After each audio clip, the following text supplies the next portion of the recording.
Alright, what is up guys, it's Zero here, and today I thought I'd do a very late deck profile, but something for Silver Thorns, because I did not do it back when set 16 originally came out, and I figured now would be actually a pretty good time to do it, just because this was the month that this deck got nerfed on JP. I have gotten questions on stream being asked about how's the deck after the nerf, and spoilers alert, the deck is still really good. Honestly, the same thing. The nerfs pretty much nerfs didn't really do much of anything. Good job, JP player. Your whining made the deck, kept the deck basically the same thing. I personally would have much preferred if they just went ahead with the CB2 nerfs and just killed the deck off, but unfortunately that did not happen. So we are left with a deck that is still very good. So without further ado, here's the list, and big surprise, the list is basically the same thing. Heck, it is the same thing. There has been no changes at all to what a standard Silverthorn list looks like. My list isn't particularly anything special. It is a stock standard as you can get. The only tech choice that you really have to make with this deck, the only deck building choice you have to make in this deck is what is your 1 of grade 3 and what are your ratios between Arena and Nana. The reason I say 1 of grade 3 is because Eva sucks and you shouldn't be playing her at all whatsoever. If you play her as a 1 of, I won't judge you, but any more than a 1 of Eva is just completely wrong, because if you're playing Evas and you actively choose to ride her, you turn off your Zelmas and your Vanguard no longer scales to 50 bajillion power, so you are actively shooting yourself in the foot by riding Zelma. So please do not play that card. That card is garbage, terrible dog shit. Do not play it.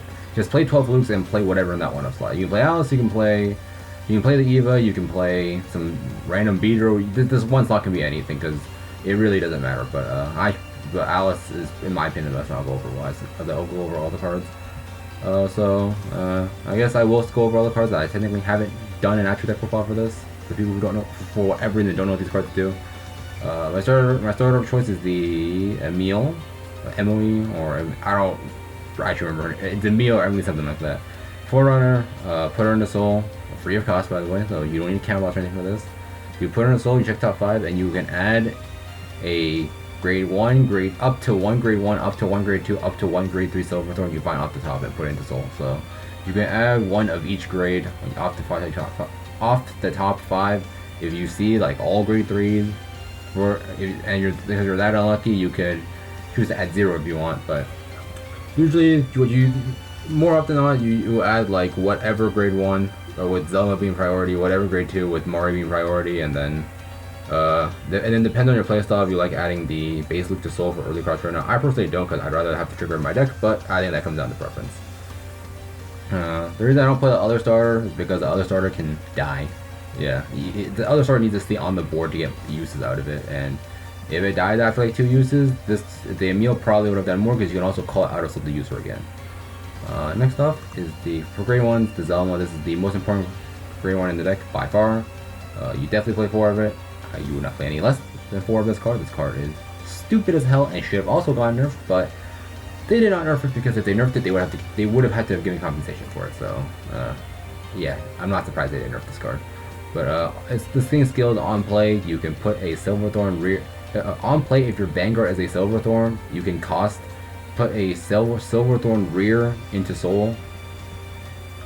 Call it in others. You can't just call someone and put itself to Soul. So you put another card from other Silverthorn from board to Soul to call any Silverthorn from your Soul other than another copy of Zelma. So you can't just loop those over and over again for power, stuff like that. So it's a purple Trapezist that's on name with this deck and scales. So pretty good, very good card. PG, let's go over PG first. PG, I play the Silverthorn one. I don't think it actually matters that much which one you play. You can play the old ones if you want. I like this one just because I don't like getting stuffed by things with crit, and I don't get the counter to do things, so I play this PG. I don't think soul charging PG is that big of an issue. If you found it off the top, you weren't drawing it anyways. You still have to draw into it for it to matter. So yeah.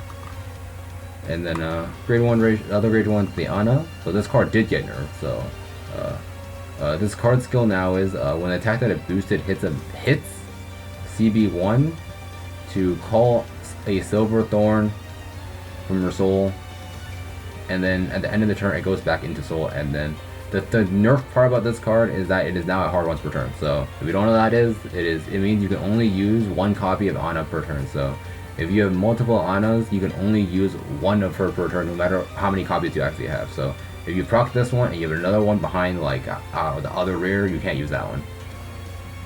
So yeah, you weren't really using Ana to begin with anyways, but now you're kind of forced to use her because the Mari is also a hard once per turn. So this card actually has uses now, so you actually play more than like a few copies of her. You play, I choose to play 3 just because I think the arena still has a bit of uses to it. So yeah, and then the arena on play checks out 2 a Silver Thorn from among those 2 soul. Yeah, it helps you fix your soul a bit. I think this is still relevant to play more than one copy of it, just because when you start out with, your soul can be really shit. If you don't ride the Zelma, your soul will be really shit. You need to get at least one Zelma just off this deck to function a lot of the time. So yeah. And the arena still has some uses to it. And next up, the grade 2s. I think this is like as standard as it gets. I don't think any... If you just go look at any tournament topping list, like all the grade 2s are... All the grade 2 lineup is the same thing. It's 4, 4, 4, and 1. So, this is the Marichica skill. It's the same as the Ana, except it's when this card hits anything. So during rear on hit CB1, to call a Silver Thorn from Soul to rear, and then end the turn, and then at the end of the turns it goes back to Soul, and then hard once per turn. So yeah, and that was a nerf to it, hard once per turn. So you can't just abuse Mari over and over again. You can actually use Ana now. It may seem like it's a hard nerf, but like realistically speaking, it's not that bad. It's perfectly fine as a hard once per turn. It just balances out a bit, but it's still really good card. Next up, it's the upright line. I think is the name of this card. The stupid line that scales to 50 bajillion power. When a Silver Thorn rear is called from Soul to rear plus 3k, you just if you Mari into Ana, that's 2 calls, because if you Mari hit something, Zelma calls, that's plus 3k, Zelma puts something back in, calls it plus 6k. This thing just scales to infinite power. But yeah, yeah, you play 4 because it scales. Not much else to say. For the dragon, I don't remember the name fully. It's the 12k attack from Silver Thorns. It scales, it swings solo, it's nice to have. Better than the vanilla, which is the one of, so it's a vanilla, it's on name, that's all that matters, it's on name. And then finally the grade 3s, it is 12 Lukes. You play base Luke because she has the scaling skill. When something is called for soul plus 3k, and the first skill is the Land Break 4 CB2, you call a up to 1 grade 0, up to 1 grade 1, up to 1 grade 2, up to 1 grade 3 from soul to rear, and you can choose to not call X grade if you don't want to. So if you don't want to call 3, you don't have to call 3. Just as an example. You play this because it's a Silver Thorn. It's a Luke.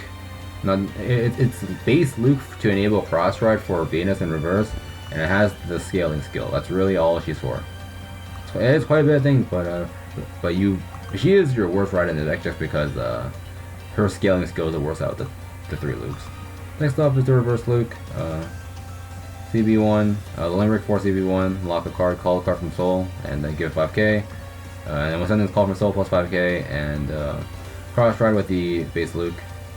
You play it because it has this skill. The skill where it gets power. This skill can sometimes be used, but you play a Luke because they have the scaling skill power.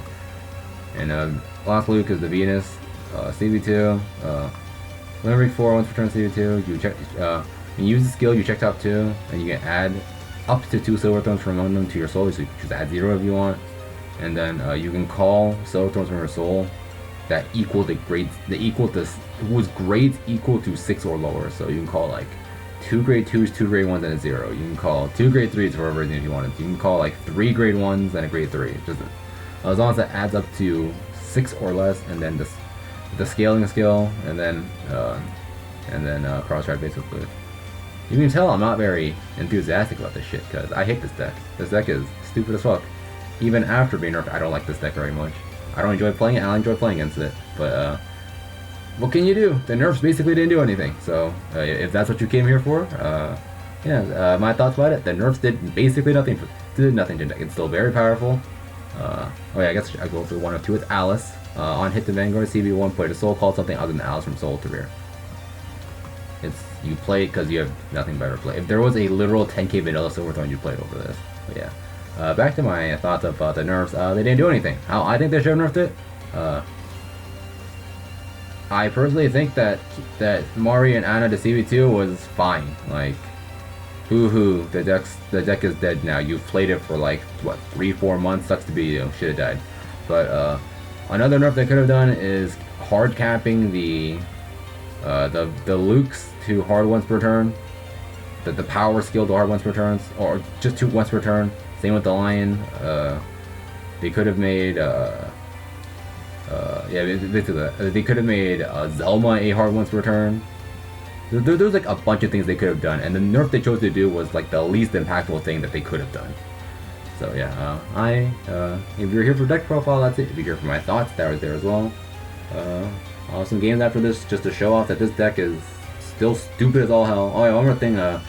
Another good thing that's made it so Mari and Anna require you to hit a Vanguard, because that's what they were in the TCG, and they required you to hit a Vanguard to do their thing, or that they require you to have a Luke Vanguard to actually use your skill, because if they require you to have a Luke Vanguard, then you can't do do degenerate shit on turn 2. So that's other ideas that they could have done, but they chose to do the least impactful thing possible. But yeah, have some games after this. Like and subscribe, all the good stuff. Tell me you guys what you think about not the deck. Tell me what you think about the nerfs down in the comments. And do you think the nerfs kill the deck? I personally don't. Obviously, I said that a bunch of times, but I don't think it does. If you think it does, please tell me why you think so. So yeah, I'll see you guys next time. Peace out.